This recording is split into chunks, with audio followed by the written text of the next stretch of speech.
Assalamualaikum warahmatullahi wabarakatuh. Selamat berjumpa kembali anak-anakku kelas 9. Hari ini kita masih belajar jarak jauh dengan tema yang masih sama juga untuk persiapan nanti kalian penilaian tengah semester. Yaitu kita ulang kembali materi seni patung. Oke, anak-anakku kelas 9. Kita mengulang kembali tentang konsep dan prosedur seni patung dengan berbagai media.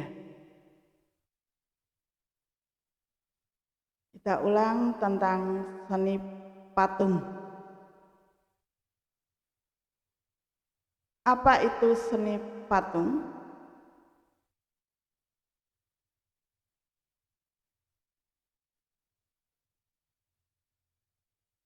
Patung adalah merupakan karya seni berdimensi 3, dapat juga disebut dengan plastis art. Maksudnya itu patung bisa dibentuk dengan sesuka hati. Kemudian tujuan pembuatan patung itu ada 6. 1. Patung religi yang digunakan sebagai sarana beribadah. Kemudian kedua, patung monumen itu untuk memperingati jasa seseorang atau peristiwa bersejarah. Contohnya ada di Monas ataupun Monumen Tugu Kemit yang ada di wilayah Kebumen. Kemudian yang ketiga, patung arsitektur, yaitu patung yang ikut aktif berfungsi dalam konstruksi bangunan. Sedangkan yang keempat, patung dekorasi, intinya hanya untuk menghiasi bangunan. Yang kelima, patung seni, itu diciptakan untuk dinikmati bentuknya.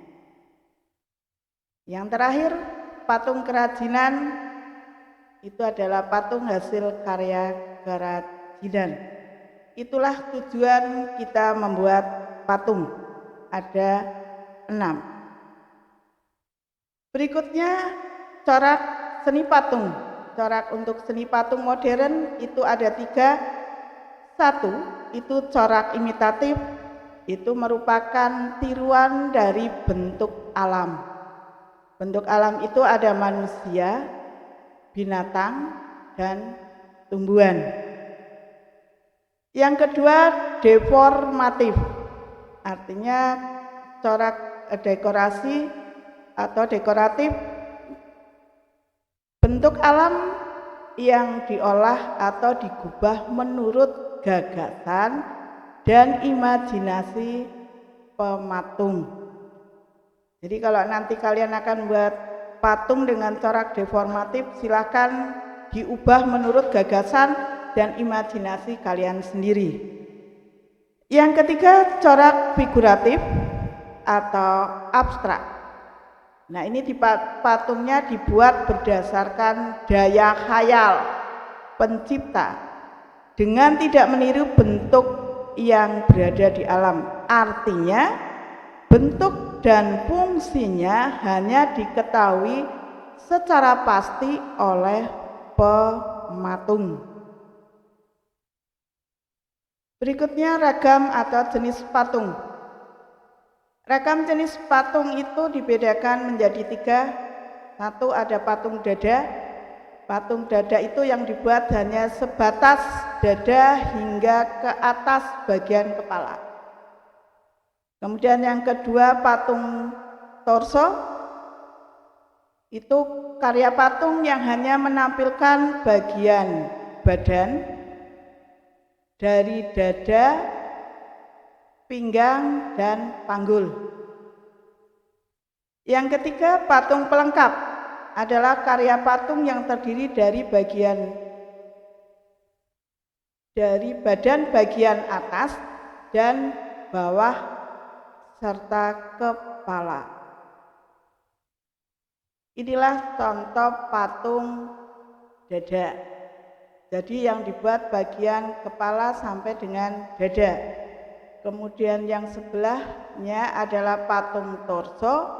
Itu yang dibuat adalah bagian dada atas, kemudian bagian pinggul dan pinggang. Jadi nanti kalian silahkan mau membuat patungnya, nanti mau yang bentuk patung dada atau patung torso, silahkan sesuaikan dengan daya khayal dan imajinasi masing-masing peserta didik. Kemudian apakah media yang harus digunakan untuk pembuatan patung? Medianya itu ada bahan dan ada alat. Untuk bahan itu dibedakan menjadi 3. Ada bahan lunak, ada bahan sedang, ada bahan keras. Bahan lunak itu contohnya dibuat dari tanah liat, kemudian lilin dan sabun. Sedangkan jenis untuk bahan sedang itu ada kayu waru, kayu sengon, randu, dan mahoni. Untuk jenis bahan kerasnya itu ada kayu jati, sono keling, ulin, kemudian bisa menggunakan batu granit, batu andesit, dan lain-lain. Kemudian alatnya itu ada butsir, meja putar, pahat, palu, cetakan, sendok adonan, dan lain-lainnya yang bisa digunakan untuk membuat patung.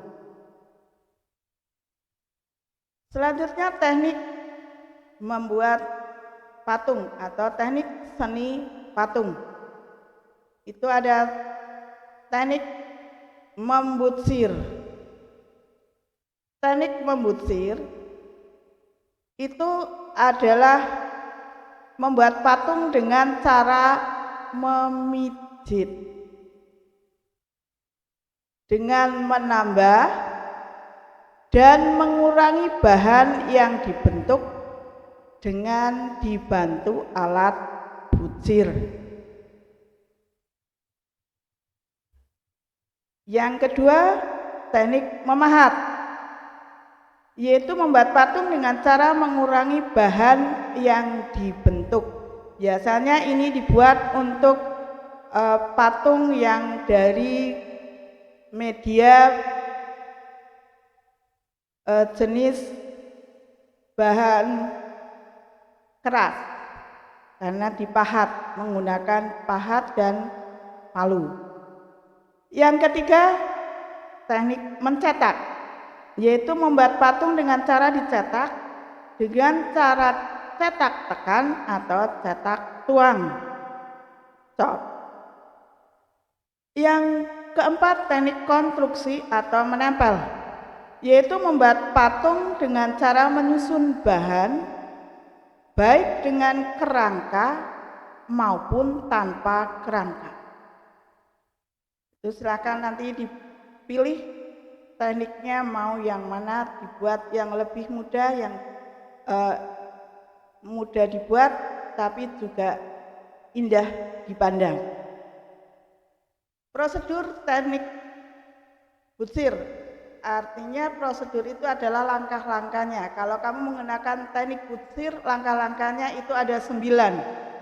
Yang pertama, silakan, kalau kamu menggunakan tanah liat, siapkan tanah liat. Kalau menggunakan plastisin, gunakanlah plastisin.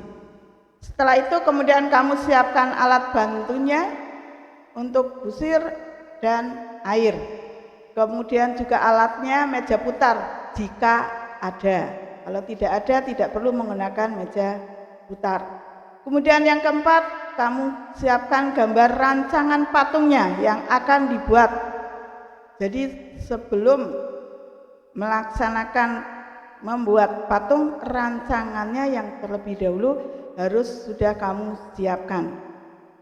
Kemudian yang kelima, tempatkan tanah liat atau plastisin di atas meja putar sedikit demi sedikit. Ini bila menggunakan meja putar, kalau tidak ya di alas yang kamu punya.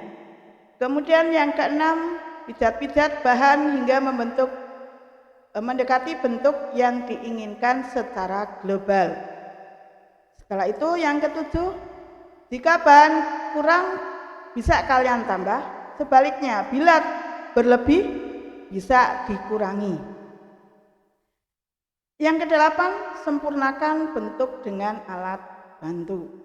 Nah, ini yang terakhir. Silakan yang kesembilan, berikan sentuhan akhir dengan pembentukan detail patung yang dihaluskan. Itu langkah-langkah atau prosedur dalam buat patung dengan teknik butsir. Lanjut, apabila kamu ingin menggunakan teknik pahat atau ukir, kamu harus menyiapkan balok.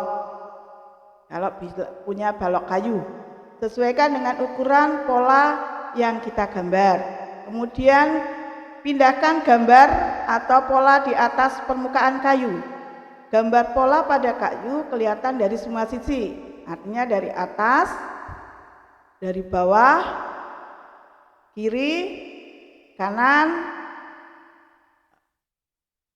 depan, dan belakang. Yang ketiga, berilah selotip melingkari balok agar tidak bergeser gambar yang sudah kamu tampal. Nah, selotip ini sekali lagi sebagai pengikat. Jika dilakukan, pemotongan kayunya sambungan. Kemudian yang keempat, bandingkan dengan gambar pola. Usahakan mendekati bentuknya. Yang kelima, gosoklah dengan menggunakan kertas gosok atau amplas. Kemudian penggosokan dilakukan dengan 2 tahap. Yang keenam, lakukan pemotongan dengan menggunakan gergaji dari 4 sisi. Pembentukannya sedikit demi sedikit sehingga nanti akan membentuk globalnya. Setelah global jadi, barulah kamu lanjutkan dengan membuat detail bagiannya. 8, kamu harus menghaluskan dengan amplas lagi. 9, baru di finishing dengan menggunakan cat akrilik atau melamin. Berikutnya prosedur atau langkah-langkah membuat patung dengan teknik cor. Itu ada 8 langkah. Silakan nanti kalian baca lagi di Google Classroom. Kami sudah menyiapkan di sana apabila kalian belum paham betul. Demikianlah anak-anak review untuk seni patung. Semoga anak-anak nanti bisa lebih paham dan lebih baik lagi dalam membuat karya patungnya. Demikianlah anak-anakku materi seni patung. Semoga kalian bisa memahami, bisa mendengar, karena itu semuanya nanti adalah untuk persiapan kalian menghadapi penilaian tengah semester. Dan hari ini kami tunggu untuk menyerahkan penilaian harian kedua, serta untuk yang berkarya patungnya kami tunggu setelah PTS.